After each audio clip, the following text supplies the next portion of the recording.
Olá, que Deus nos abençoe. Iniciamos agora o programa Espiritismo em Ação. Você conhece o Espiritismo? Por que estudar a doutrina espírita? O tema do programa de hoje é Conheça o Espiritismo. E nosso convidado é Wagner Nogueira, trabalhador do Instituto da Divulgação do Centro Espírita Irmão Áureo, em Goiânia. Seja bem-vindo, Wagner. Olá, Maria, é um prazer aqui estar para falar de um tema que eu acho que vai interessar a todos. Wagner, o que é o Espiritismo? A doutrina espírita é uma doutrina diferente das outras, Maria, porque ela não é oriunda do pensamento, vamos dizer, da expressão de nenhum de nós aqui encarnados. A doutrina espírita é, como disse Jesus, né, o Consolador que veio explicar aquilo que naquela época ele não podia explicar. Veio reviver aquilo que ele ensinou e exemplificou, como o amor ao próximo, a caridade. Então a doutrina espírita, ela veio auxiliar não só a humanidade como um todo, mas também colaborar com as demais religiões, porque todas as religiões são parcelas da verdade. Mas com certeza a doutrina espírita tem muitos conhecimentos, muitas revelações, muitas verdades trazidas pelos bons espíritos que facilitam as demais instituições religiosas, segmentos religiosos, a melhor compreender os porquês da vida. Wagner, onde e como aconteceram as primeiras manifestações espíritas? Nós podemos afirmar, sem sombra de dúvida, que as primeiras manifestações espíritas se deram a partir do momento que o homem também surgiu na Terra. Porque aquilo que nós chamamos de manifestação espírita, na verdade, a gente usa a expressão espírita no sentido de identificação, mas são manifestações mediúnicas que acontecem em todas as épocas da humanidade, em todos os povos. É só lembrar no passado, Marli, vamos dizer assim, nos povos antigos, em que essa relação do mundo físico com o mundo espiritual era muito intenso, né? Os próprios egípcios, né? Os próprios povos da antiguidade já registravam isso. Não podemos esquecer que a questão dessa relação entre o mundo espiritual e o mundo físico, expresso, vamos dizer, pela mediunidade, ela passa por todas as pessoas, porque a mediunidade é uma característica, é um dom, vamos dizer, inerente a todos os seres, em maior ou menor grau.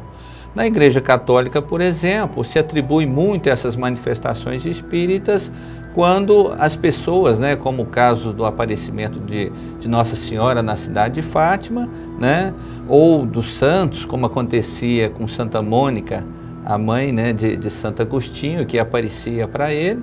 No meio protestante, nós temos aí a manifestação, né, e é dito dentro desses segmentos religiosos como o Espírito Santo, mas nada mais é do que a expressão daqueles que, assim como nós, que habitávamos um corpo físico, após libertos do corpo físico, nos retornamos para a pátria espiritual, mas não perdemos essa relação.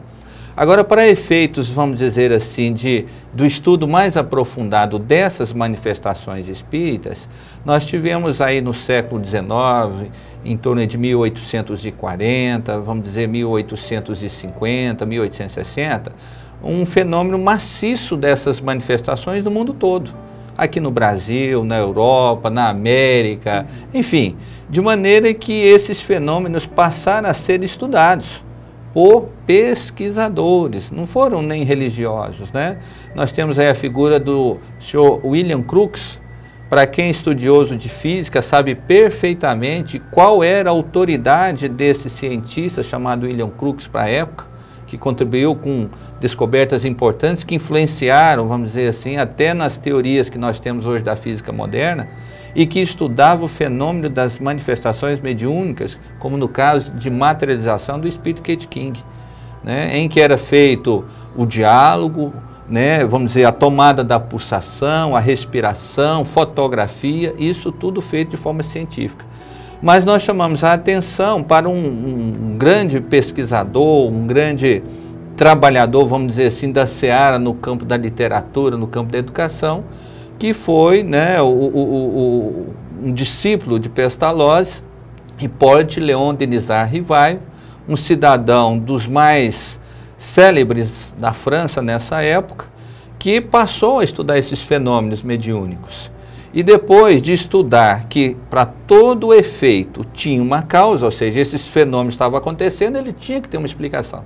Chegou-se à conclusão científica de que aquelas manifestações, como movimentação das mesas, batidas, vozes diretas, enfim, fenômenos das mais variadas formas, eram nada mais, nada menos do que a expressão de pessoas que haviam, entre aspas, morrido e que estavam se comunicando com nós aqui encarnados.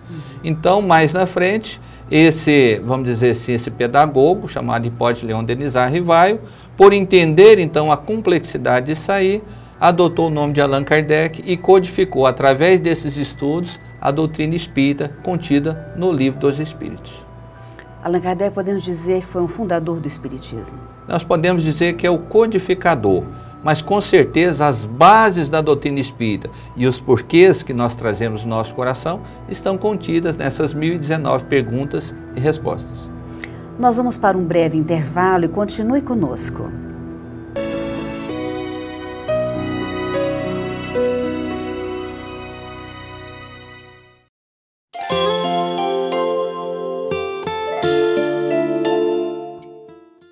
O Espiritismo vem trazer uma nova luz, mostrando que todos nós temos responsabilidade pelos nossos atos, inclusive justificando e esclarecendo que o momento das dores, do sofrimento, não estão vinculados obrigatoriamente à vida de hoje.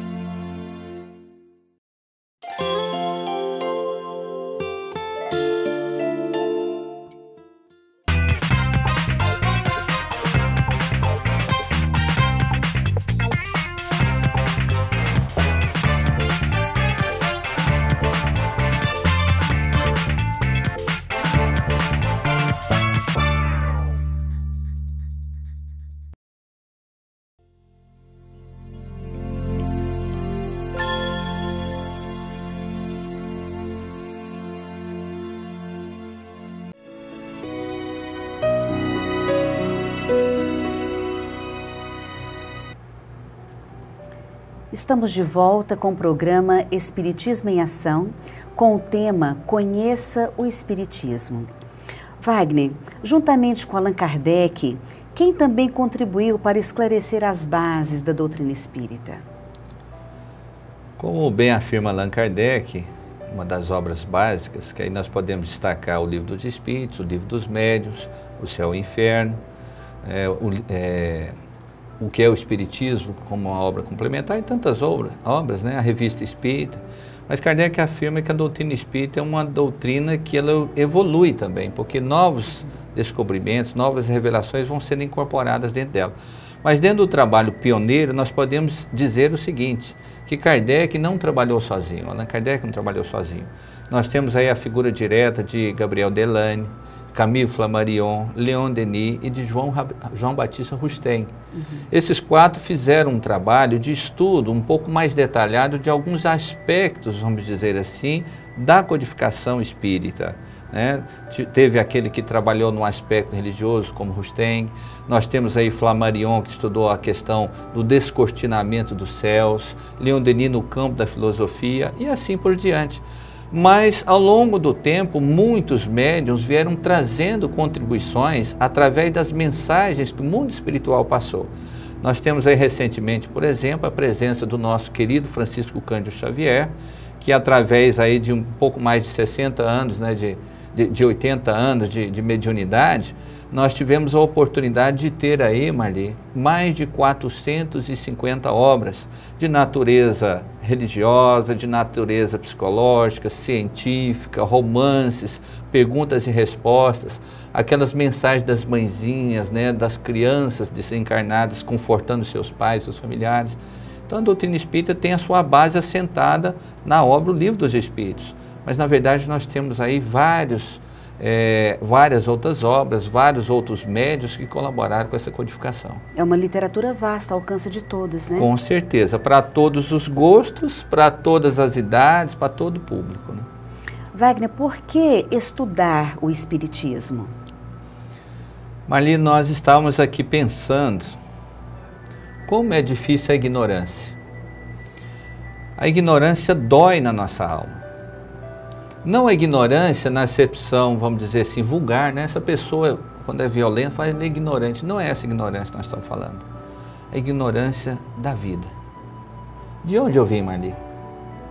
O que eu estou fazendo aqui? Para onde eu vou depois que eu morrer? Porque é uma certeza, depois dessa existência, o meu corpo vai perecer por algum motivo, uma doença, um acidente, alguma coisa, eu vou morrer. Vou para onde? E eu pergunto mais, Deus é justo? Se Deus é justo, como explicar então que pessoas nascem sadias, outras doentes? Umas ricas ao ponto de esbanjar dinheiro aí de qualquer maneira, e outras que não têm, às vezes, o pão para matar a fome. Algumas pessoas nascem num berço em que os pais são pessoas sem vícios, são pessoas tranquilas, pessoas religiosas, e outros que nascem já no meio da prostituição, já no meio da viciação, no meio da violência. O porquê disso? Então a doutrina espírita, ela vem esclarecer isso, o porquê desses problemas.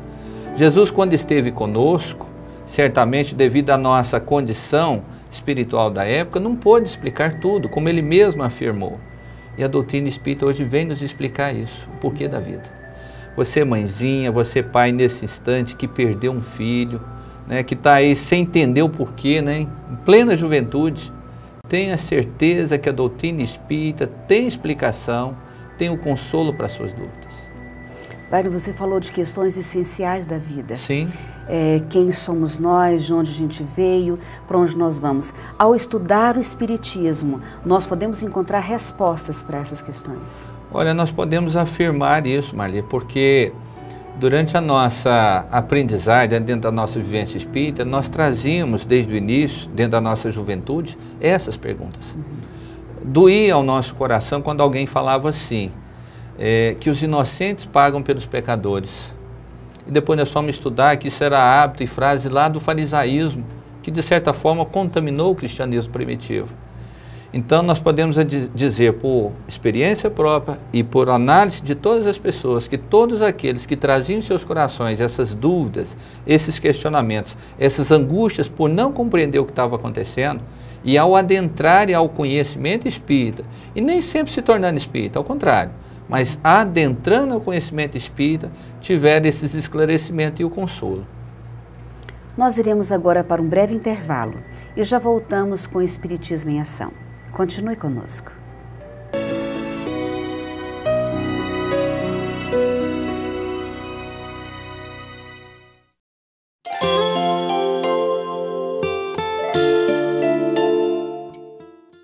O Espiritismo vem trazer uma nova luz, mostrando que todos nós temos responsabilidade pelos nossos atos, inclusive justificando e esclarecendo que o momento das dores, do sofrimento, não estão vinculados obrigatoriamente à vida de hoje.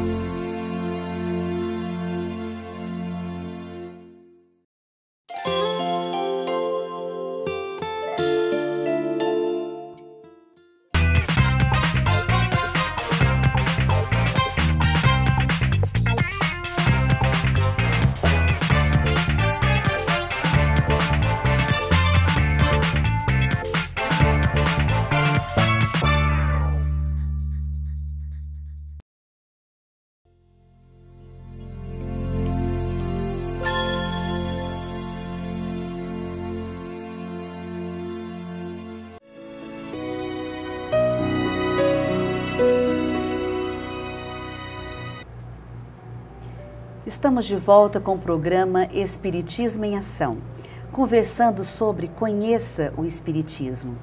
Wagner, nós estamos conversando hoje sobre a necessidade de conhecer o Espiritismo. Gostaríamos de saber também, além de conhecer, qual a importância de praticarmos os ensinamentos que a doutrina espírita nos traz e como o Espiritismo nos estimula a trabalharmos no bem. Ok, Marli, é uma excelente pergunta. Nós falávamos no bloco anterior sobre a questão do estudo da doutrina espírita e queremos só repassar uma informação, talvez alguns conheçam, mas já há muitos anos, para dizer décadas, dos 10 livros mais vendidos no Brasil, a gente sempre tem um livro espírita, ou às vezes até mais de um, dentro desse ranking, que mostra, primeiro, essa avidez das pessoas para o conhecimento da vida espiritual e a sua relação aqui conosco no mundo físico. E a outra, a facilidade que o livro espírita hoje tem de chegar às pessoas. Não só nas livrarias dentro das instituições, mas nas grandes distribuidoras, né? Então isso é importante, você que está nos assistindo, estiver interessado em conhecer um pouco mais, vá até uma livraria, né? E com certeza você vai ter acesso. Mas respondendo aí a questão daquilo que a doutrina espírita nos propicia, né? No sentido do trabalho do bem, nós lembramos de Jesus a parábola do bom samaritano. Narra Jesus, através dessa parábola, que havia uma pessoa que havia sofrido um assalto. E ela foi machucada, foi quase que colocada, jogada, né, moribunda ali. E ali passou 3 pessoas. Um religioso, passou um doutor da lei, um escriba, e passou uma pessoa que na época era tido como de má vida, que era o pessoal que morava na região da Samaria, chamado samaritano. Então, ninguém religioso, nenhum sacerdote, ninguém queria passar perto do samaritano, porque o samaritano era tido como uma pessoa impura. E que se ao conviver com ele, a gente também contrairia aquela impureza. E Jesus mostra nessa parábola que várias foram as pessoas que passaram diante do irmão caído e necessitado. Em destaque o religioso, que estava muito mais preocupado com a limpeza, né, a pureza externa do que a pureza interior. E somente o samaritano, que era tido como uma pessoa de má vida, desceu do cavalo, assistiu o irmão necessitado, colocou novamente, né, vamos dizer assim, o serviço do bem à disposição daquela pessoa, levou essa pessoa ferida a uma estalagem, pagou até que ele melhorasse. Então, Jesus nos mostra que a salvação não está dentro das religiões, mas dentro da prática do bem que as religiões propiciam também. E a doutrina espírita trabalha muito isso. Nós não só estudamos, nós não só refletimos, mas nós procuramos colocar em prática aqueles ensinos de Jesus. Então, o trabalho de caridade, o trabalho do bem, que na verdade é para nós mesmos, Marli, é uma lei natural, uma lei de amor. Então, nós temos aí atividades diversas, aí variam de casa espírita para casa espírita, mas atividades com crianças, com jovens, com adultos, com pessoas necessitadas. Algumas instituições atendem aí crianças através de orfanato, de escolas, né? Trabalham com dependentes químicos e também assiste aquele irmão necessitado que vem com problemas de natureza espiritual, problemas obsessivos, problemas de desarmonia espiritual que também são atendidos. Então, o trabalho do bem, ele é propiciado a todos aqueles que querem sair da inércia, da contemplação e tornar a sua fé uma fé ativa, uma fé operante. E tanto o estudo quanto o trabalho nos estimula a sermos melhores, não é? Buscarmos a reforma íntima, o cultivo de virtudes. Na verdade, tem uma frase muito popular que a gente não sabe nem a origem, mas diz o seguinte, que fazer o bem faz bem. E realmente é uma verdade. Se você quer ser feliz, faça os outros felizes. Se você quer se sentir bem, faça o bem ao outro.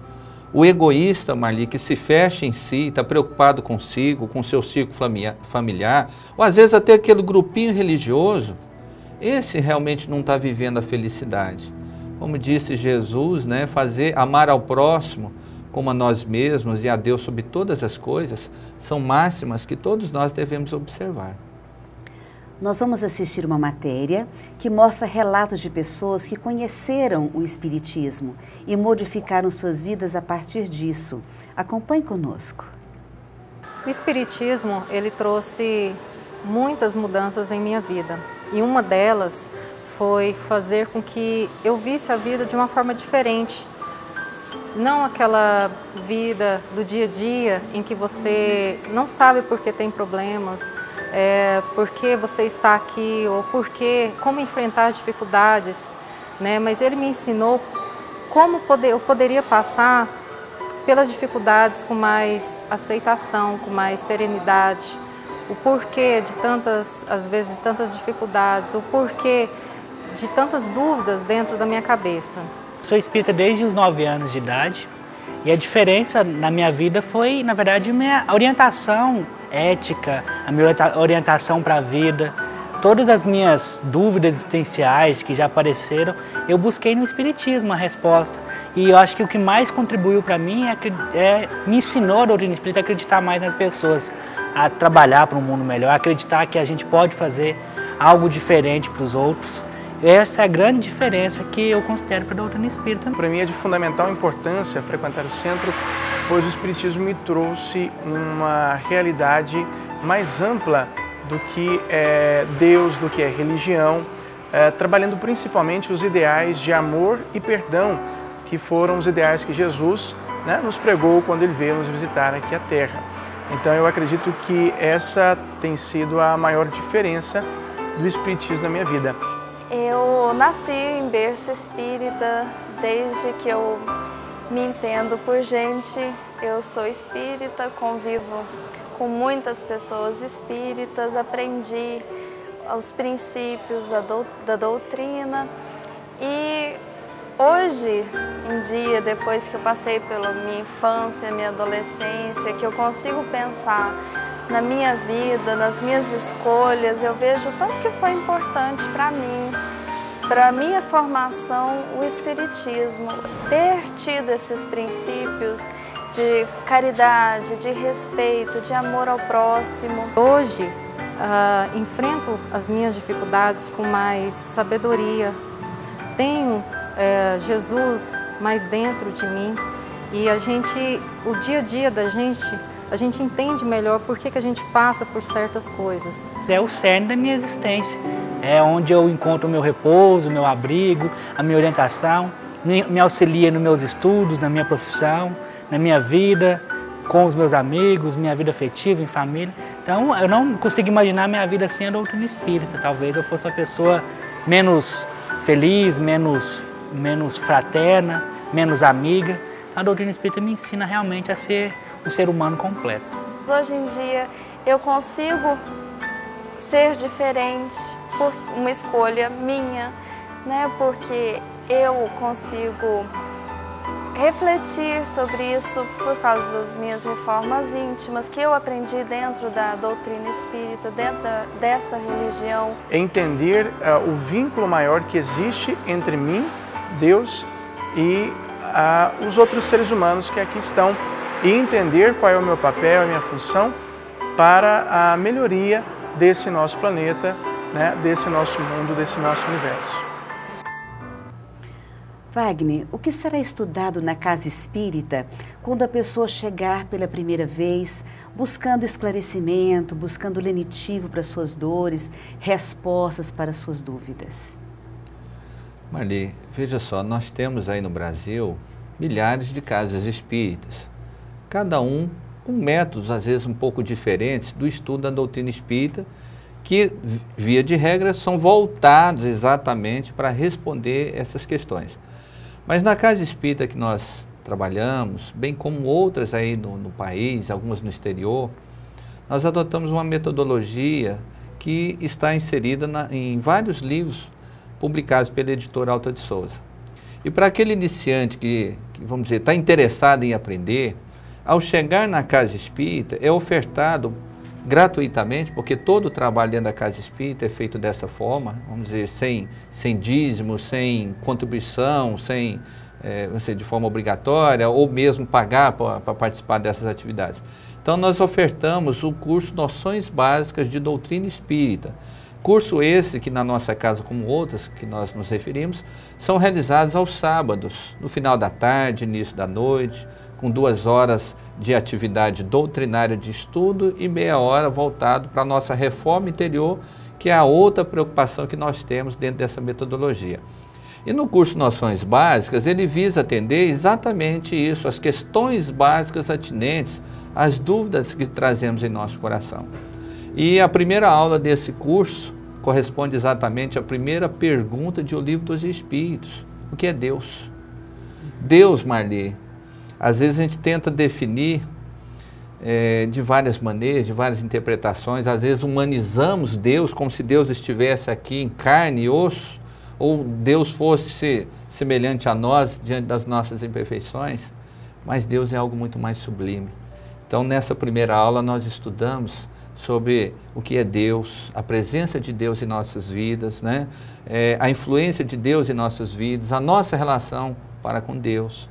E esse curso é dividido em 14 aulas semanais. Então, toda semana nós temos um assunto diferente, que não só estudamos a questão em si doutrinária, mas trazendo esses ensinamentos para o nosso dia a dia. Nós vimos aí agora há pouco uma entrevista, né, muito interessante, foi exatamente isso. A pessoa, ela chega no centro espírita com dúvidas, com questionamentos e normalmente com dificuldades pessoais. Comum, né? A maioria das pessoas procuram, boa parte delas, né, alguma religião. Mas essa pessoa chega, ela precisa de resposta. Ela não pode ficar naquelas respostas evasivas, naqueles ensinamentos que não consolam. E esse curso, Noções Básicas, propicia tudo isso. Então fica aí um convite às pessoas a participarem conosco. A Marli vai falar de um site, né, que tem aí endereço de algumas dessas casas espíritas. Inclusive pessoas de qualquer religião, né, Wagner? Com certeza. Não há uma preocupação da pessoa se tornar espírita, mas que o conhecimento espírita possa ser útil para ela. Caro telespectador, se você quiser mais informações sobre as atividades da Casa Espírita, acesse os sites www.ocentroespirita.com e www.conheçaespiritismo.com.br. Agradecemos a presença do Wagner conosco hoje e ficamos por aqui com o programa Espiritismo em Ação. Que a paz de Jesus permaneça em nossos corações.